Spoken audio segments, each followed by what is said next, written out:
Okay, I've got a little challenge here for anyone who wants to take me up on it. I would really like to see this. It's not about who's right or wrong. I want to see, because of my experience, I've helped several people set up bows over the years, and I'm finding that the recommendations that are being given to new guys on the internet, based on these internet spine calculators and everything, they all seem to be dramatically underspined to me, and I would like someone to prove to me that these spines actually work, and it can be done very simply. All you have to do is stand about 6 feet from a stretched out piece of paper.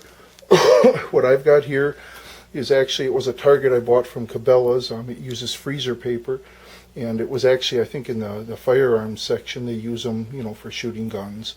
But it works great for paper testing. But you can also take a box, hollow it out, and even use printer paper just so you get it stretched out on there good and so it's tight. And then shoot through it. And you can tell immediately by the tears whether or not those arrows are tuned to the bow and are actually the correct spine. And I'm going to demonstrate that. Here's the two arrows. I'm going to actually shoot several, but the one that's different. My arrows are the top one, which I'm going to try to zoom in on here. They're Carbon-Tech Cheetahs.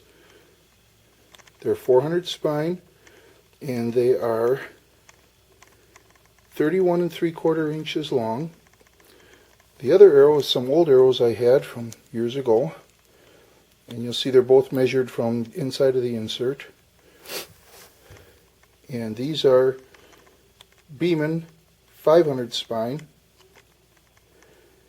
and you'll notice that these are actually shorter, which would make them even a little stiffer.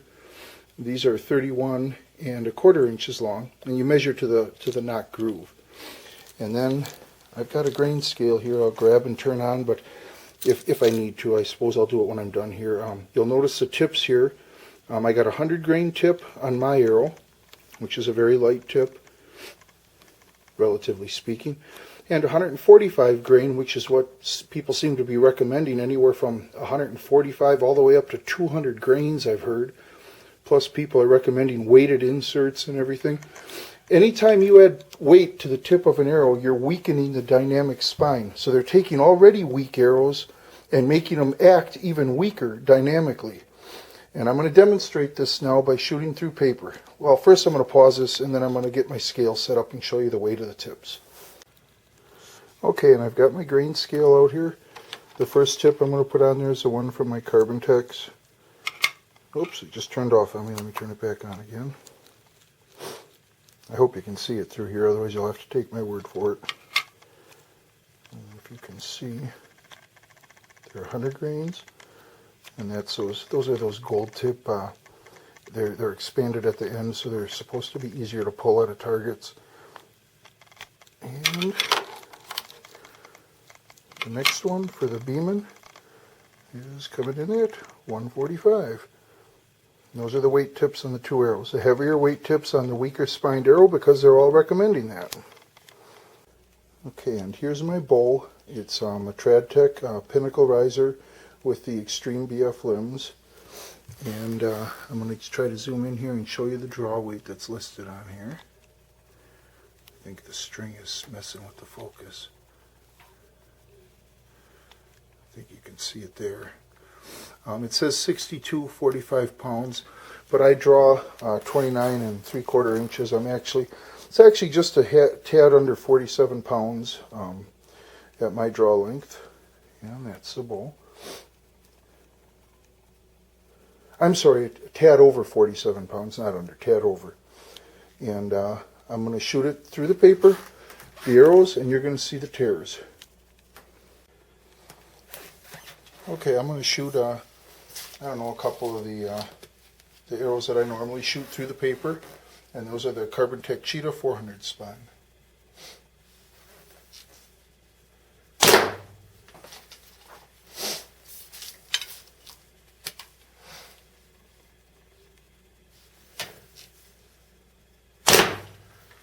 Okay, now I'm going to shoot the Beeman, the 500 spine.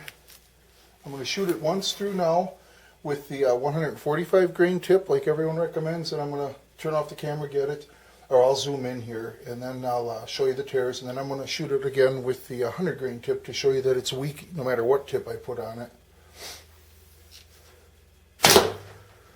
Okay.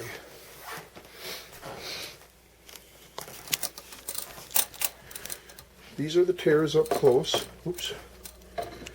The first two are shot with the Carbon-Tech Cheetahs, and the other one that you can see is obviously weak.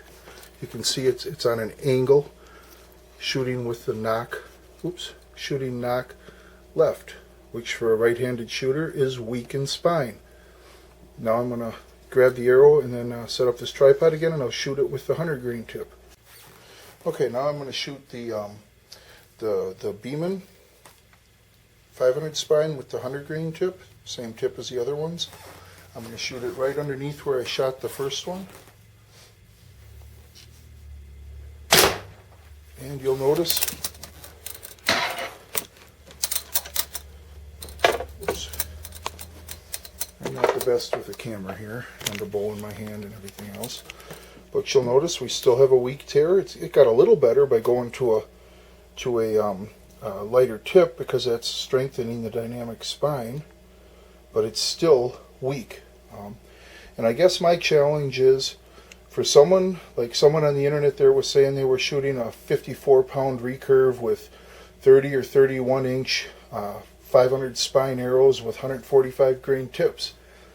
I want to see you shoot it through paper. Show me the tears. I just, in my experience, I've never seen one be able to shoot that weak of a spined arrow out of that heavy of a bow, shoot tuned. You know, you can shoot targets, you can shoot groups and all that. Your brain has an amazing ability to compensate for poor arrow flight. Just because they're shooting where you look does not necessarily mean the arrows are tuned. And I'm just going to explain for anyone who doesn't understand paper tuning. What you want to do is you want to stand about 6 to 8 feet away from the paper, stretched paper, and shoot through it. And you just kind of use kind of common sense now when you look at the tears. You know, when an arrow's flying through the air, if it's flying through like this with the knock to the left, that's how your tear is going to be, like those tears. And if it's flying like that and tears like that, that means that your arrow is too weak if you're a right-handed shooter. If the tear is the other way, with the knock to the right, that means that your arrows are too stiff if you're a right-handed shooter. And the way to tune through paper, what I do, I normally, if I get new arrows, I will bare shaft them first. You know, I'll have no flexion on them. I'll start, 10 yards away, shoot them bare shaft, make sure they're not flying all over the place, and then I'll go back to 20 yards or so and get them to fly reasonably straight. And then I'll flex them up and I'll do my fine tuning through paper. You want to start with the knock high intentionally when you're tuning, because if you start with a knock that's too low, it can give you all sorts of false readings. So start with your knock intentionally high, and then get your left to right fixed, your spine issues. Once you get that, then slowly lower your knock down until you get a good tear. A little bit of knock high is okay. It's better to have a little knock high than knock low. The flexion can correct knock high, and knock high is a lot more forgiving than knock low, because if the knock is too low, it's kicking off the shelf of the bow. The other thing that I've mentioned before is, on the internet anyway, it is possible. If you look here, I shoot off the shelf. All I do is put a little piece of Velcro on there. I don't build up my strike plate. I don't see why anyone would want to do that, because all that's going to do is cause you to have to use a weaker arrow. Because the more you build out this strike plate, the more the arrow has to wrap around the bow when you shoot. So you need a weaker spined arrow to do that. So if someone's building their strike plate way out, well sure, then they may need a weaker arrow. Or if they're using a plunger and pushing it way out. But if you're shooting right off the shelf, not building out your strike plate, I cannot understand these recommendations that are being given by people on arrow spine, and I'd just like someone to show me that it works, because I've never seen it in person work. Anyhow, that's my little challenge. Please, someone shoot through paper and show me. Thanks.